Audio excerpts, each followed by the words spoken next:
안녕하세요. 진가일보입니다.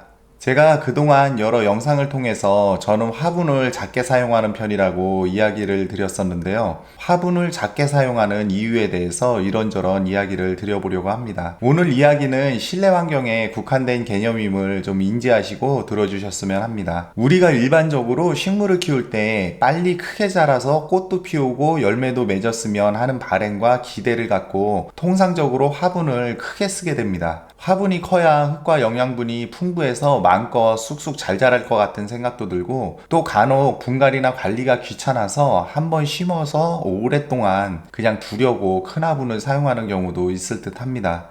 특히 대부분 경험이 부족하신 분들이 화분을 크게 사용하는 경향이 많습니다.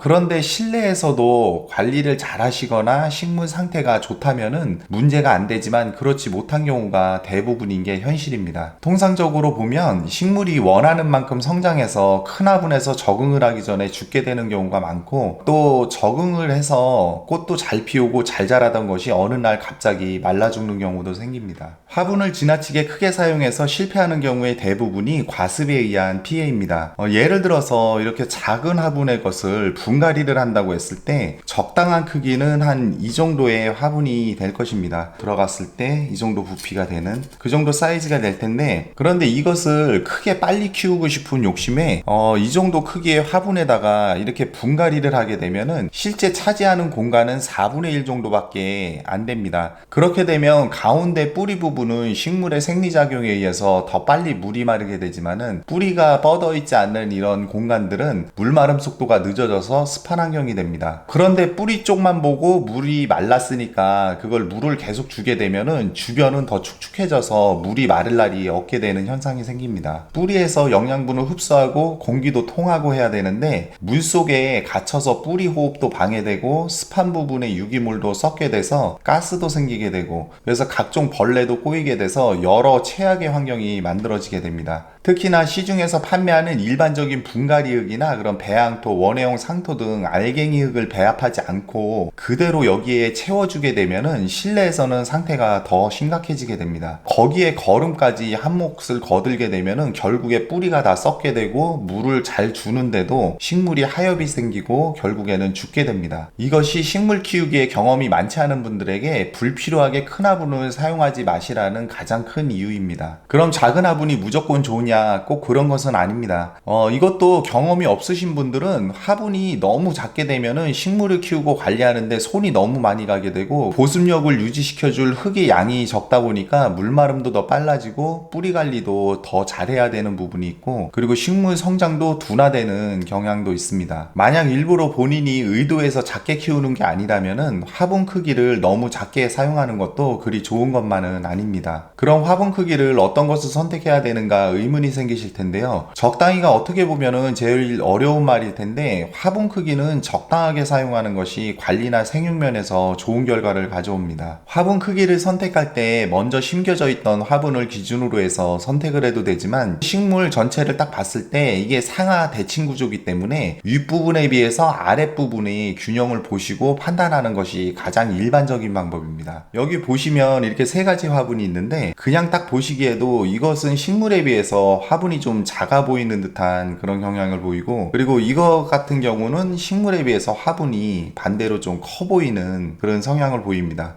그런데 이것도 잠시 후에 이야기 드리겠지만은, 이것은 완성 단계냐 아니면 배양 단계냐에 따라서 화분 크기도 좀 달라지기 때문에 절대적이지는 않습니다. 이것 같은 경우는 제가 의도적으로 이렇게 키운 거라 특별히 문제가 없지만은, 가장 정확한 방법은 이것을 이렇게 육안으로 보는 것보다도 뿌리를 한번 직접 쏟아서 판단하는 것이 가장 정확하고 좋습니다. 대체로 분갈이 시에 뿌리 근경보다 좀 더 큰 화분을 선택해 주시면 되지만은, 반대로 화분을 좀 더 작게 쓰거나 같은 화분에 다시 심을 경우에 예를 들어서 이거 같은 경우를 좀 더 작은 화분에 심고 싶다, 그럴 경우에는 뿌리만 잘라내고 이것을 작은 화분에 심게 되면은 당연히 이게 다 말라서 죽게 돼 버립니다. 그럴 때는 이 윗부분도 뿌리 자른 것에 상응하게 가지치기를 해주셔야 됩니다. 이것이 오랫동안 식물을 죽이지 않고 건강하게 키우는 가장 기본적인 방법입니다. 특히나 대부분 분갈이 몸살을 거론하면서 뿌리에 손대지 말라는 이야기들을 많이 하시는데, 다른 건 다 생략하고 상식적으로 생각을 해봐도 뿌리는 자르면 안 되고 가지나 줄기는 잘라도 된다는 이상한 말이 돼버립니다. 물론 줄기나 가지를 무조건 자르지 않듯이 뿌리도 무조건 자르지는 않습니다. 그러나 무조건 뿌리 정리를 안 하고 분갈이를 하다 보면은 화분은 한도 없이 커지게 되고 식물은 점점 더 쇠약해집니다. 우리가 식물을 키우다 보면 작은 화분을 선호하는 분들이 있듯이 큰 화분을 좋아하는 분들도 당연히 계실 겁니다. 그리고 본의 아니게 큰 화분밖에 없어서 거기에 심어야 되는 경우도 있을 수 있습니다. 그럼 식물에 비해서 화분 크기가 큰 경우에 어떻게 심어야 되냐면 바로 흙배합으로 조절을 해주시면 됩니다. 화분의 빈 공간이 넓은 경우는 대부분 화분의 하단부가 될 텐데, 이곳에 배수가 잘 되고 가벼운 흙을 충진용으로 배합을 해서 넣어주고 그 식물 뿌리가 직접 닿게 되는 본흙과 완충 역할을 할 수 있도록 구성을 해주시면 됩니다. 아직도 간혹 보면 큰 화분에다가 스티로폼 조각이나 풀분 등을 엎어서 화분 속에 넣는 분들이 계신데, 단기간은 몰라도 시간이 지나면 식물 생육에 좋지 않은 영향을 미치게 됩니다. 그렇게 하지 마시고 굵은 펄라이트나 난석을 분갈이 흙과 9대1이나 8대1 비율로 섞어서